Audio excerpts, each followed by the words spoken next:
This is the Detroit Sports Podcast Network. Detroit is the greatest! Straight up light you on fire for a Coney dog right now.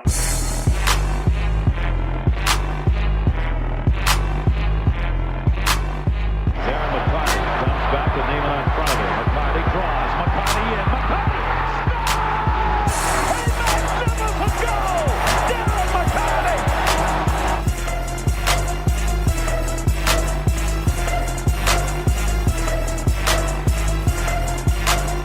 Stafford takes, throws, end zone, Calvin, touchdown, Detroit Lions!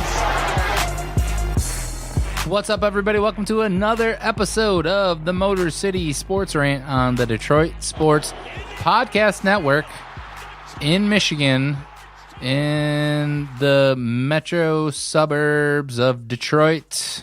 It's me, Jason Jarvie. Follow me on Twitter at Jarvie the King. I'm back. As you've probably heard, he's been back on all of his other podcasts that he does, but he's finally back on the Motor City Sports Rant after taking a week off to get a little bit of rest. John, the Doc, Macaroon, what's up? Vito. Oh!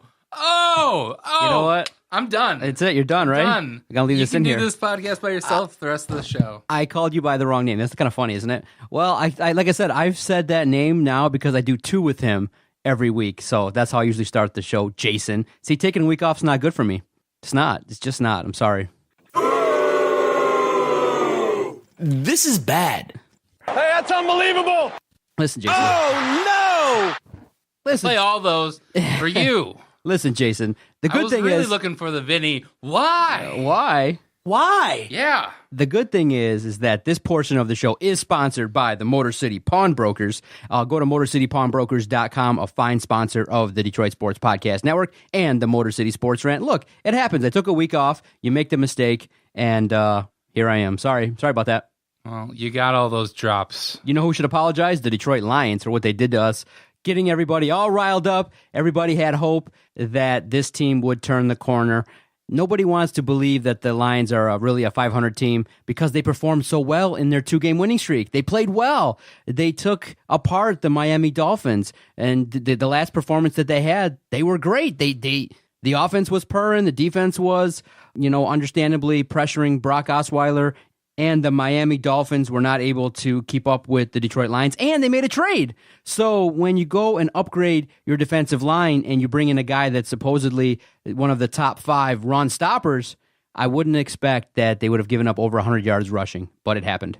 Yeah, I know doing the podcast myself last week, I was definitely excited going into this game because it seemed winnable. The Seahawks looked like they might not be as good as they've been, but I think us, along with the Lions, overlooked the Seattle Seahawks. They are still a good team, and even if the entire team isn't that good, Russell Wilson is still a very good quarterback. He's won a Super Bowl. He knows what to do, and we just weren't. We failed on pretty much every single phase. The defense, they couldn't stop the run. First of all, I saw a stat that when our new guy Damon Snacks Harrison was in there, we did much better against the run. But the thing is the guy doesn't play all 4 downs. So when he wasn't out there, that's when they gashed us. And then on passing downs, there were times when Russell Wilson just had way too much time in the pocket, and there were times that it seemed like we could have maybe stopped a play here or there, but we just couldn't get to him, or he was able to evade the defenders, and it didn't work out. What was most disappointing to you in that contest? Because there's a lot of talk. Ricky Jean-Francois came out and he was like, look, whatever we got to do, we got to refocus. The week of practice wasn't good enough. Golden Tate came out and said that something was off this week in practice. That can't happen 7 weeks into the season when you're a 500 ball club. I don't understand when you go into an NFL contest against a team that's also 500, that has a guy that's been to the Super Bowl and won it, that you don't bring your A game. And especially when they know the Lions' history has shown that if the Lions don't show up, anybody can beat you. So for that to happen, it's obviously a reflection on coaching, the players, the leaders. It leads you to believe that there's not enough leaders on that ball club. And the only guy that's kind of really going out there in the media and blasting the team is Ricky Jean-Francois, a guy that's a veteran. So it's just really disappointing to see the Detroit Lions perform that way. Some people are also upset that Seattle was able to out-physical the Detroit Lions in every aspect of both sides of the ball. And Matthew Stafford, along with the special team, just didn't do enough that you would expect for the ball club, the Detroit Lions, to get the victory. So there was a lot of things to be disappointed about. Some people messaged us on our Twitter page at Detroit Podcast, why was Kenny Galladay not utilized efficiently in the game plan? So there's a lot of blame to go around. What was most upsetting to you? I'm not as worried about the offense because I think the offense will work itself out. Matt Stafford, he's going to have one of these games, and quarterbacks are allowed to have one of these games. Ever since week 1, I mean, what was it? He was 11 touchdowns and 1 interception. So he was due one of these games. So is he really allowed though? Why do you say that? Because this is a guy that's being paid I'm not saying, top $10. I guess the wrong thing to say is that he's allowed. I think what it is it's these games happen. It's just what it does. Aaron Rodgers has a bad day. Tom Brady has a bad day. Matt Stafford is gonna have a bad day, and going up against a decent team or a better team than we thought they were, I think that's going to happen every now and then. But see, here's the problem, Jason, when you look at that offense. Too many times in games that are super important, you have, when you look at the offensive possession sheet and what happens, it's like you get a score early on and then it's like punt, punt, punt, punt. In the NFL, you have to be able to score consistently, whether it be field goals and touchdowns, on a lot of your possessions, and especially when you're going up against Russell Wilson. I felt like I was disappointed because of the fact that the Lions went into a lull, and some people will say it was sparked off. The momentum switch happened really significantly when Amir Abdullah lost that football. Absolutely. But it's one of those things where you got to be able to handle things that occur negatively in a football game. And for the Detroit Lions, I know you're saying that you're looking at just one game and saying that, well, it's just an aberration. This is not what Matthew Stafford has been. But now the record is 3-4. You really didn't play that well in San Francisco. You opened the season playing terribly versus the Jets. You're now a team that's under 500 and has to win a lot of games going forward to even have a chance to make the postseason. So, in essence, Sunday was your Super Bowl. That was a playoff caliber matchup. An opponent that you needed to get a W against so that you could have some tiebreaker in your favor. Now Dallas has an advantage on you. Seattle has an advantage on you. And the meat of your schedule is ahead with some tough teams. 2 against Chicago, 2 against Minnesota. Then you got Carolina and the Rams. It's a game like that you have to kind of come out and be 4-3. You can't come out there and turn the ball over, throw interceptions, have special teams completely fall apart. And that's what's so disappointing is that a lot of facets of the game, a lot of units did not come to play. Well, I think you go back to that Amir Abdullah fumble, and I think that completely changed the way this game was going, because at that point, the first drive, Seahawks, Lions get a stop. They get the ball, they drive 91 yards, get a touchdown. Seahawks come back, they score. And at that point, I'm assuming this is going to be a back and forth game. It's going to be hard fought. And then Amir Abdullah comes out, fumbles the ball. The Seahawks have great position, score a touchdown. And I think the ball just kept rolling away from the Lions at that point.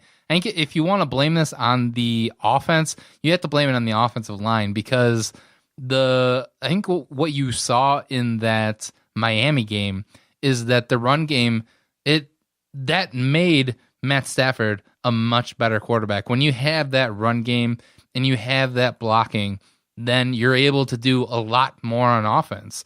The offense, I think, will fix itself. I think what's more disturbing is that the defense just got completely torched. They weren't able to stop the run.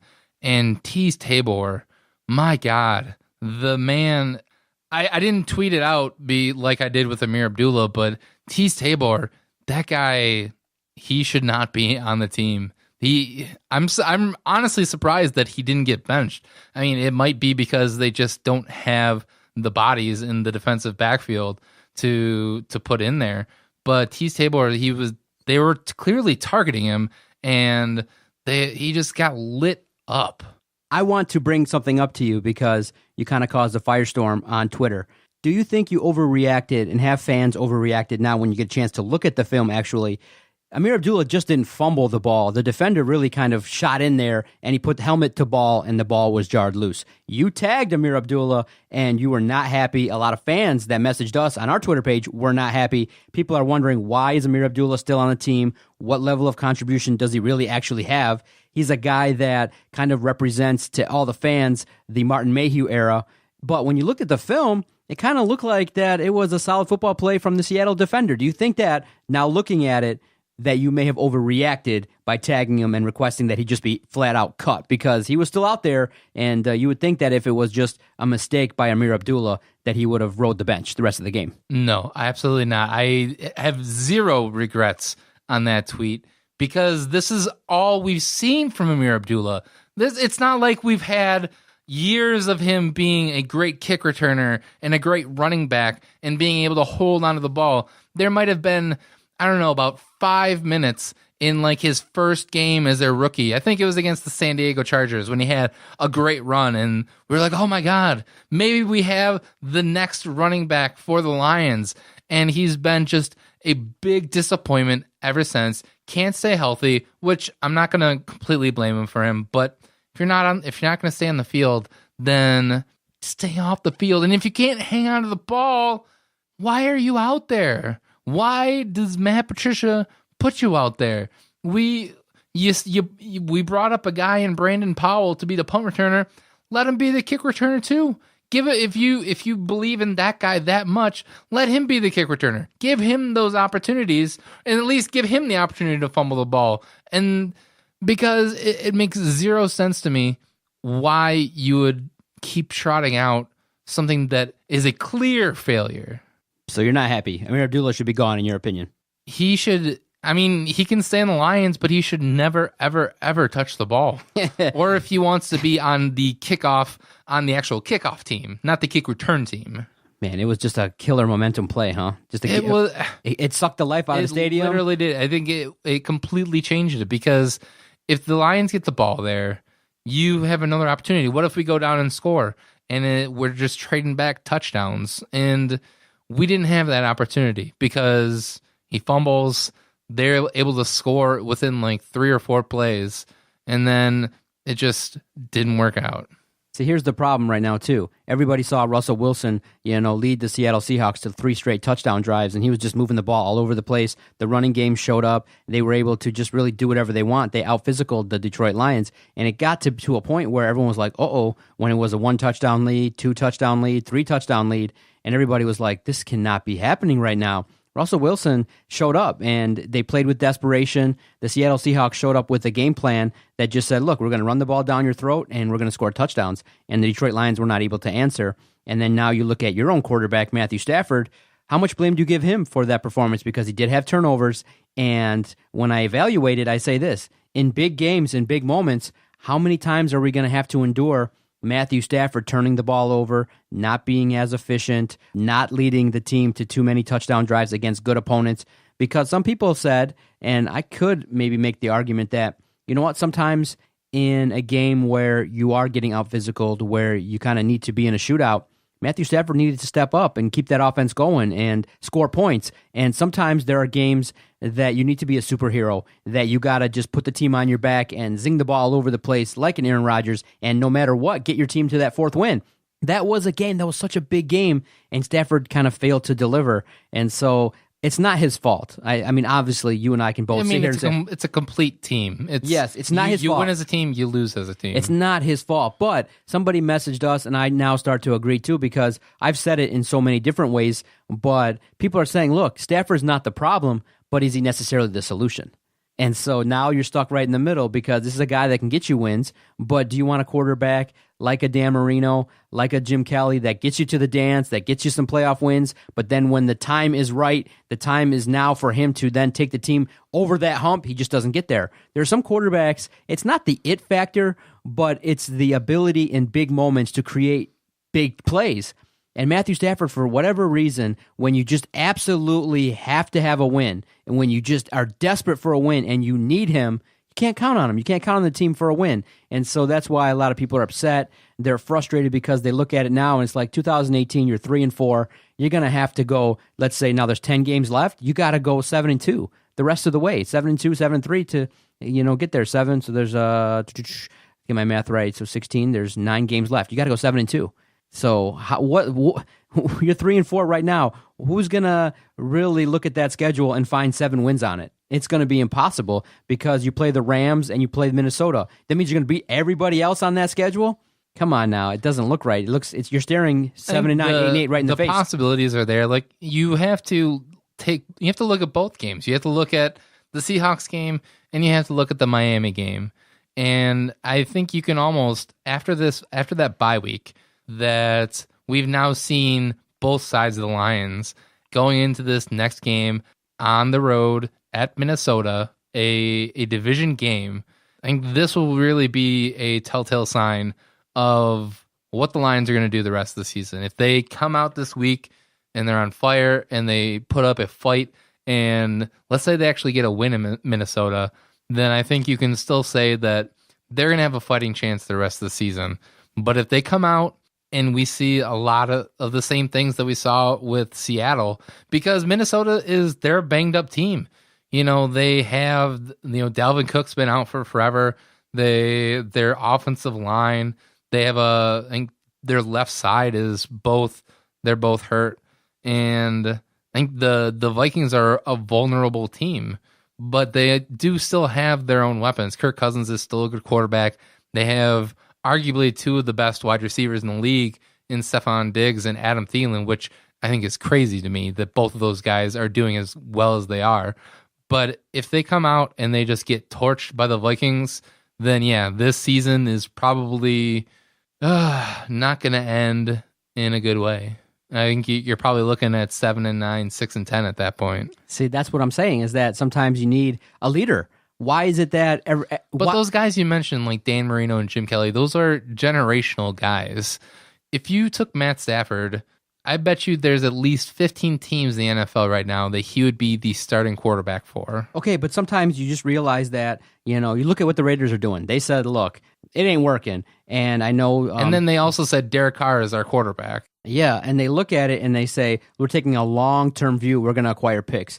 Okay, now, it would require a philosophical shift because the fans that unconditionally support Matthew Stafford, they're like, he's a franchise quarterback, you need one. But then I go and look and say, you know what? You had the Philadelphia Eagles who established a system, and they had their quote-unquote franchise guy go down with a major injury, and the backup, Nick Foles, in that system was able to just manage and handle his business, and basically the Eagles won with a backup. So I'm not saying that you need a subpar quarterback, and everybody will then say, well, okay, if it's not Stafford, then who? And I'll ask you that question. But what I'm saying is, if you go down that road, pretty soon you're going to have to face the fact that Matthew Stafford has to deliver a playoff win.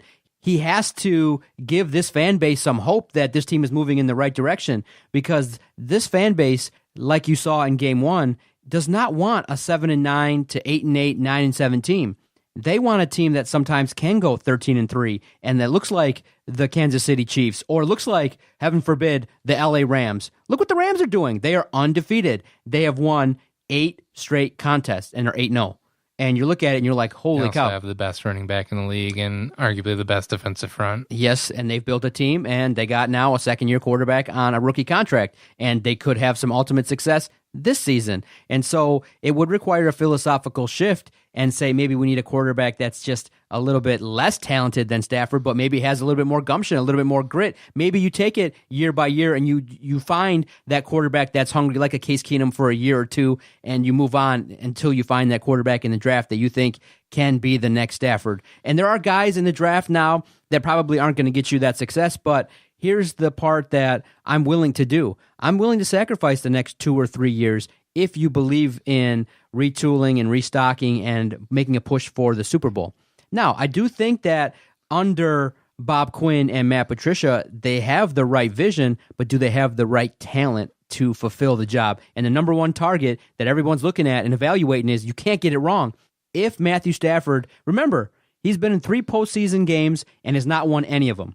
Let's be positive. Let's say in the next 3 seasons, they make the postseason all 3 years, but they don't get any wins. He doesn't rise to the occasion. He keeps getting in there like an Alex Smith, gets there and becomes a guy that's consistently in the playoffs, but doesn't take you to that next level, doesn't have that 5 touchdown game in the postseason, doesn't lead his team to victory or ever get to the Super Bowl, then what?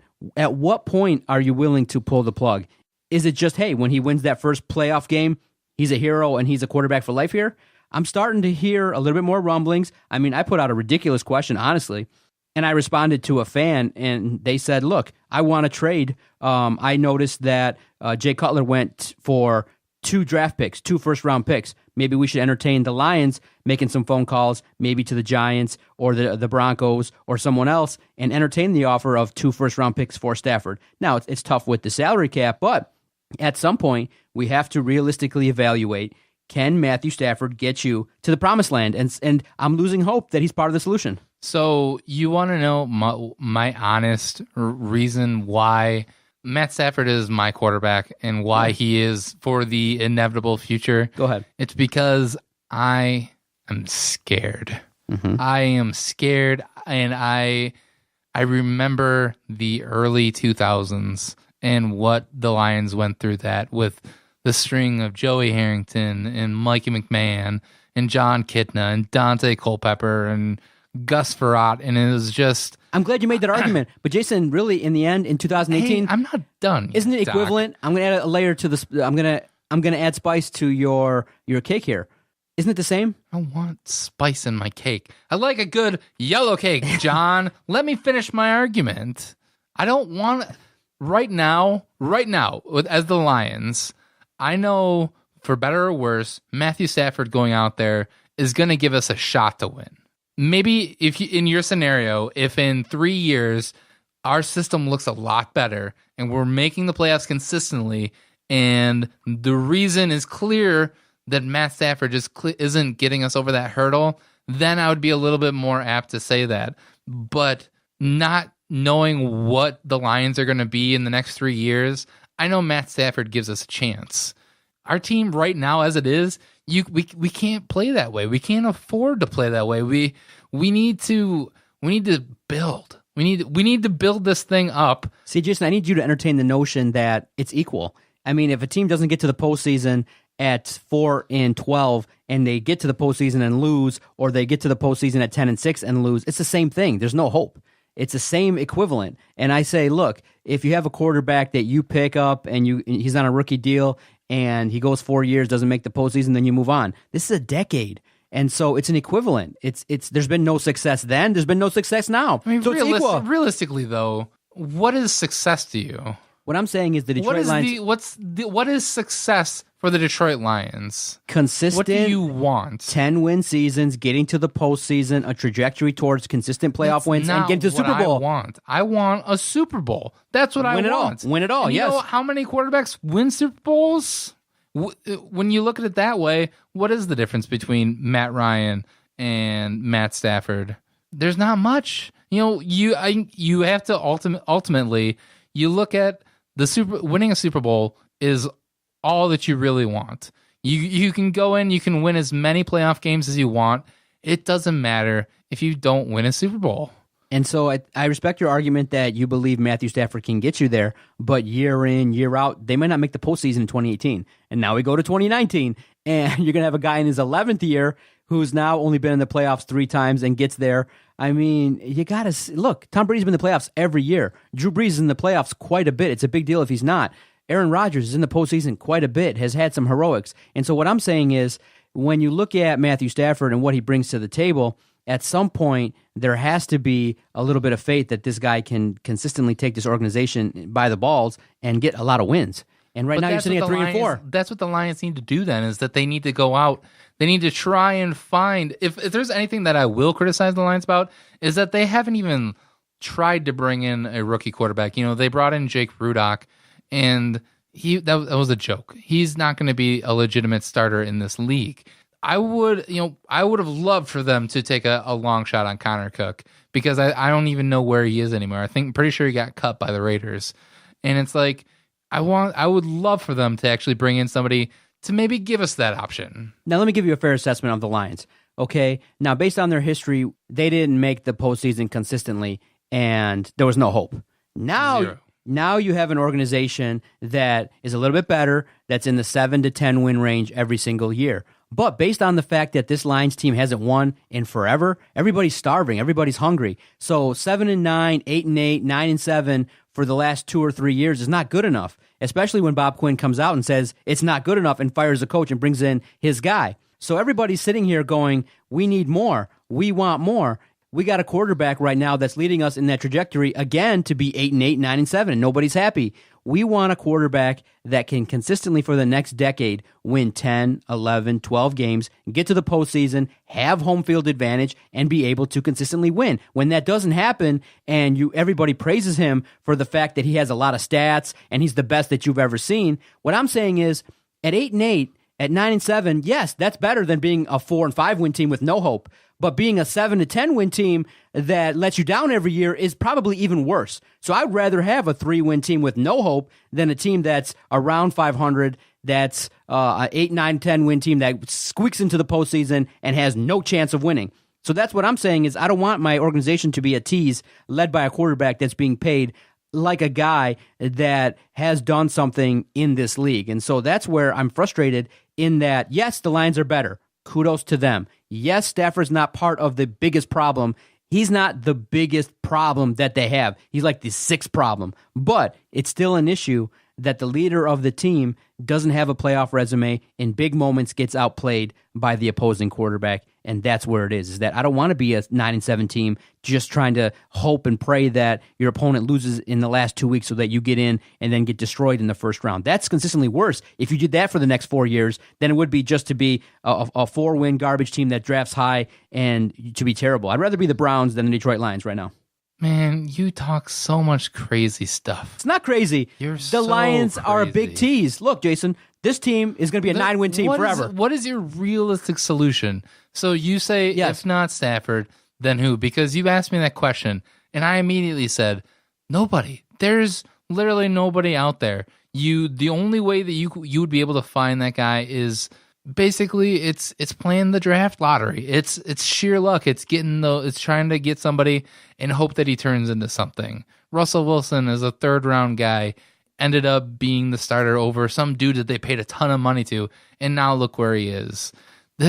There's no quick fix, and I think the way that you talk about it is that pretty much anything is better than Matthew Stafford. What I'm saying is that the time is now to start really asking those serious questions, in that maybe in 2019, 2020, you have Stafford, you ride out the contract, and then you say, okay, you start drafting maybe the guy that you think is his replacement, and in 2019, 2020, if he gets off to a 3-4 start, make the change. And then you go, you know what, we're going to emphasize now with the defensive coach, we want the premier defense in the entire National Football League. We'll pay our quarterback in the neighborhood of 18 to 22 million. We want a guy that's not going to turn the ball over. We want a guy that's going to be consistent, a little bit better than Case Keenum in the right situation, maybe even a Nick Foles, somebody with experience that's looking for a team, somebody that comes in that has talent but has been overlooked, come in here and have that 1 or 2 magical seasons, and then we're all happy. It's such a crapshoot, though. But this is worse. It's such a... I'd take a crapshoot than what this is. Then we're not gonna see eye to eye on this, because I would rather have Matthew Stafford be my franchise quarterback. And I know you don't think that he's ever going to get us, and I know some people think that he's never going to get us to the promised land. I still believe that possibility is there, because it's not all about Matt Stafford. It's about a complete team. I'd rather have that than have a crapshoot of maybe a rookie quarterback develops. Maybe we find some, outcast quarterback like Ryan Fitzpatrick or something, and it has a magical season like Nick Foles did or Case Keenum did. I don't want that. Can I get you entertained that maybe they should at least draft somebody in the NFL draft that's a quarterback that has a little bit more talent than a Jake Rudock? Can we at least draft a quarterback? Yes. Yeah, you have to do it. I told you this before the show started. What I would love to see, I know your big thing was Tua Tagovailoa, the quarterback for Alabama, and you said tank for Tua, and I think that is quite possibly one of the dumbest sport takes I've ever heard come out of your mouth. It is, and I say that with all due respect. All you got to say is this: he may not have all the numbers. He may not have everything. I'm not even talking about his stats. He comes in cold and wins a national title. I'm not even talking about that. I agree. The guy is a good prospect, but the thought of tanking boggles my mind. It's equal to what you have now, Jason. It's the same thing. Nope, it's not. It's the exact same thing. You are taking this. You're like a. I think the argument that you're not seeing I have is that not making the playoffs with 3 wins is the same as not making the postseason with 9 wins. No, it's worse. You are legitimately crazy. No. Now, if Tua Tagovailoa in the draft were to somehow fall to the second round and either the Lions got a first round pick and he fell to them in the second round, I'd be okay with that. Or if they wanted to trade down in the first, get more picks, and then pick them up early in the second round, I'd be okay with that. But I'm not trying to, just tank or try to trade up and get that guy. I don't think that prospect is there right now. Or if he is, he's going to be completely unknown. So for the rest of the year, what do you see for the Detroit Lions? Now you look at it and you go, wow, this is a big hit, that 4th loss to Seattle. It puts you really in a bind. But do you see them potentially rebounding and going on the road versus Minnesota and handling their business and then trying to take on, some more NFC foes and then the big dogs? Do you see them maybe proving everybody wrong, shutting up big mouths like me and Matthew Stafford, rebounding and actually leading this team to something important? I think the possibility is there. It's really going to come down to this first game. If you can come out and you can get a win against Minnesota, I think the Bears are a beatable team. And then if you do come out with the next 2 games, get 2 wins, you're over 500, then you're rolling into that Carolina game. And I think you can, at that point, you can maybe stand another loss. But that would at that point too, that would also be the next point where if you want to erase what people thought about you after the Seahawks game, you come in after beating the Vikings, the Bears, and then you go and beat the Carolina Panthers, then we're back on the right track. But it all starts this Sunday. They need to come out and they need to take care of business against the Vikings. All right, Jason, time for our first time out. We'll finish off this podcast kind of taking a look at Michigan State. They rebounded nicely. Got a victory. Rocky. A lot of people are like, oh, okay. Maybe there's a brewing controversy at the quarterback position over there in East Lansing. We'll talk about it next on this edition of the Motor City Sports Rant. Jason, I want to tell you about our host site, Podomatic.com. When Adam and I first started this project back in September of 2013, we were looking for a great place to host all of our recorded audio. And up until this point, we've recorded over 1,100 podcasts. We air 7 to 8 podcasts, and it's a great network. It's been very fun to raise the profile in the last 5 years, to get media credentials, to have great interviews, one-on-one specials, and to do the work that we've done here on the network. And one of the primary reasons we've been able to do it, we got a great host site. So if you're looking to start a brand new project, definitely check out Podomatic.com to host all of your podcasts.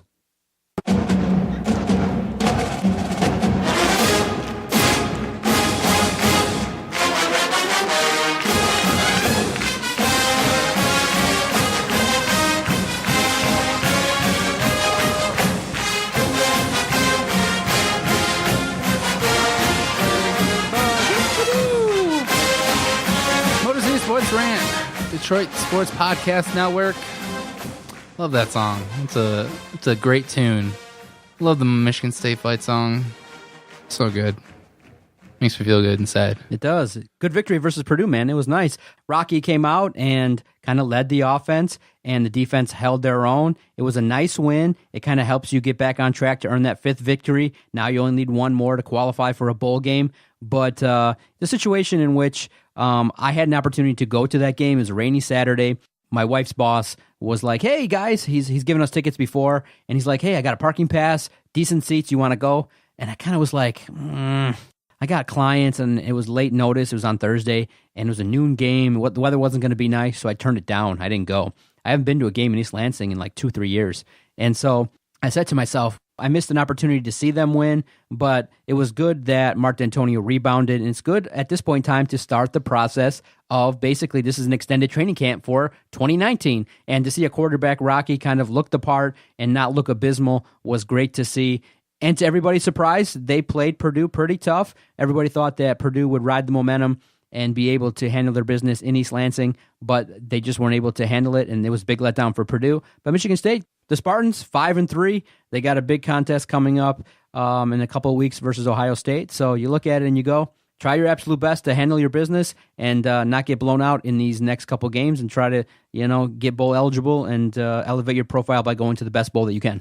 Yeah, I mean, it was a good win. I mean, it looked like a typical Michigan State game. They didn't really close out Purdue, and I didn't really expect it. I actually expected Purdue to come in and completely get that victory, because after what they did to Ohio State and what Michigan State was unable to do against Michigan, I didn't expect a whole lot, but I was glad to see Rocky Lombardi out there. I said it during the Michigan game that, Brian Lewerke did not look good. And I think that's the biggest mistake that D'Antonio made this year, was looking at Lewerke, starting him or letting him play after he was so ineffective.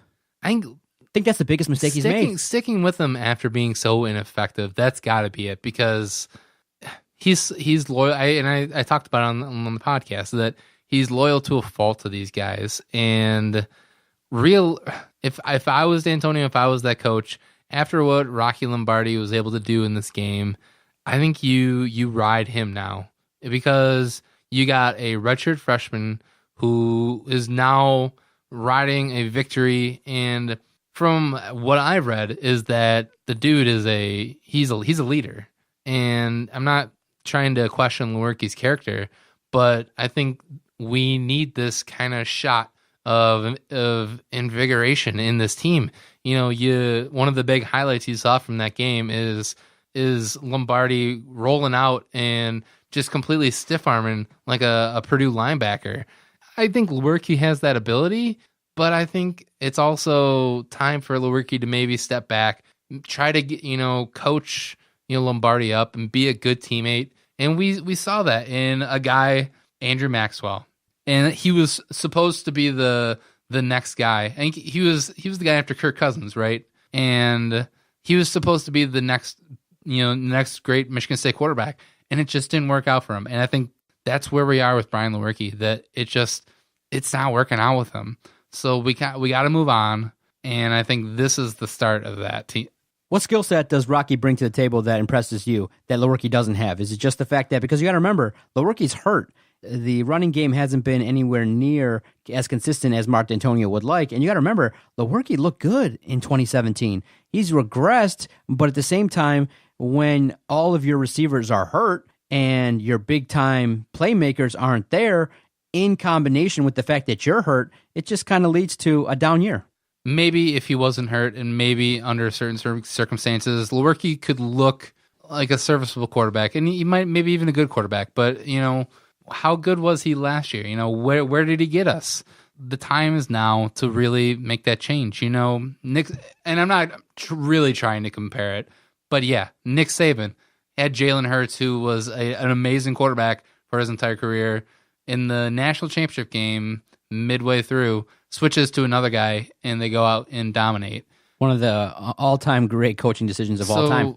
Things like this can happen.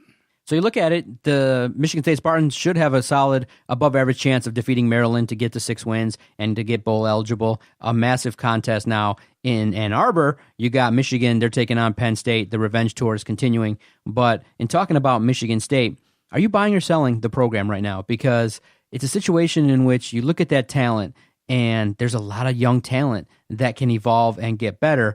But when you evaluate it in comparison to the rest of the Big Ten, it doesn't seem like they stack up in terms of up and down that roster. It seems like now Michigan's getting a lot more high-quality talent, impactful talent. Ohio State just plug and play. They keep it going, and there's been rumors that maybe Urban Meyer is going to step down, but he's already came out and refuted those. And they're the place setter. They're the team that they're the squad that you just have to go out there and beat year in and year out. But it just kind of seems like right now that Michigan State, the program, has plateaued, and you kind of need that splash. You need that next emerging star. You had a great trio of wide receivers. They all got hurt. Now you're going to lose Felton Davis to graduation. You have a lot of question marks on offense, and then you're going to tell yourself, wow, what's going to happen? Who's going to step up? Who's going to take charge of this team? And the biggest question is, who are going to be the coaches? Because if D'Antonio doesn't make sweeping changes to that philosophy on offense, you're looking at more of the same, 2 and 3 losses every single year and not getting back to Indy. I think Michigan State had a very small window where they were on the rise for a couple years, and they really started making noise in the national scene. Yeah. And that was really our time to try to take a hold. And I think we got some good players. And unfortunately, I'm not making excuses. The whole scandal that rocked last year, it definitely set us back. Buying or selling, Michigan State football. I mean, if I'm a player right now and I'm looking at Michigan State and I'm looking at Michigan, I'm going to choose Michigan. Yeah. I mean, I hate to say that as a Spartan fan, but it's just the truth. Because you just can't turn over your offense in 1 year at Michigan State and just be like, bam, you're just going to be successful. Now, I do think that similar to other college organizations and college teams, this team obviously should get to the bowl every single year. They have an opportunity to get 6 wins or more. But in terms of getting back to the ultimate success, I just see it like, hey, it's going to be an aberration anytime they get back to Indy. It's going to be a special season. Whereas teams like Michigan now, they're going to expect to lose one game the rest of the way now with Jim Harbaugh because you now have all his classes. You now know the quarterback that he's going to be looking for. I don't see Michigan taking a step back anytime soon. And then you always got Ohio State with the supreme talent. So it's going to take a lot of work. I just basically would say for me to buy back on, you just need a little bit more talent on that field. So more talent. What I will say, though, with Michigan State is this is how they've always been. They've never been the guy. They've never been the team. But for that 3-year stretch, it was Michigan State in that Big Ten. They were the talk of the league. But they were never they weren't the top recruiting team. Right. And that's, Michigan has always been, regardless of who their coach was, they were always getting top classes. Michigan State has always found the guys to, come out of nowhere and be amazing. We found guys like Le'Veon Bell and Kirk Cousins. So I'm not going to completely count them out. I'm not going to say it's going to be an aberration for them to make it to the Big Ten championship. Would defeating Ohio State this year put you back a little bit more on that bandwagon as opposed to just now both of us kind of being on the curb watching the 2018 season go by? I mean, it would always be nice to beat Ohio State. Beat Penn State, Ohio State in the same year? That's something you can sell to a lot of people. I will hate that we lost to Michigan, though. Yeah. Have you taken any shit from Michigan fans? Surprisingly, this year, I didn't take that much shit because of the fact that it kind of was such a contest that kind of shook out where you kind of realized, okay, Lewerke was hurt. You saw that Michigan State going into the game, you had a player actually get hurt in the game. You're one of your marquee players. So I didn't take a lot of shit. A little bit here and there, like overall, not for the game, but overall status of the program. Michigan's back and get back in the back of the line. Michigan State is about the most I've heard. Yeah, I'm thankful for that. I haven't really taken too much criticism, but that's what Michigan should be. That's how they should feel this year. They are a top team, and they should have expected to come in and win that game. If anybody, it should have been if we got the win, then Michigan would have gotten it so hard. All right, Jason, great podcast. Always enjoy the time seeing you. Good stuff, sir. What do you got going on the rest of the week? Work and getting up for that Lions game. All right, you can find this podcast and all the podcasts on this network anywhere that podcasts are housed. Our website, DetroitSportsPodcast.com, iTunes, Stitcher, Podomatic, Podbay. Thank you so much. Everybody, free and easy way to support us. Go check us out, DetroitSportsPodcast.com. See everybody next week, hopefully recapping victories for the football teams in town. Later.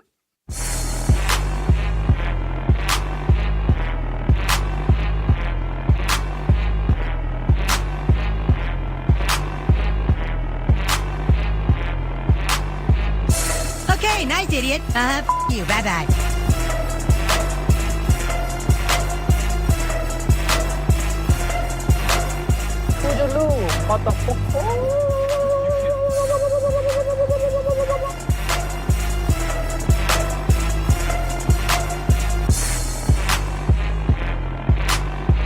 Good day, sir. I said good day.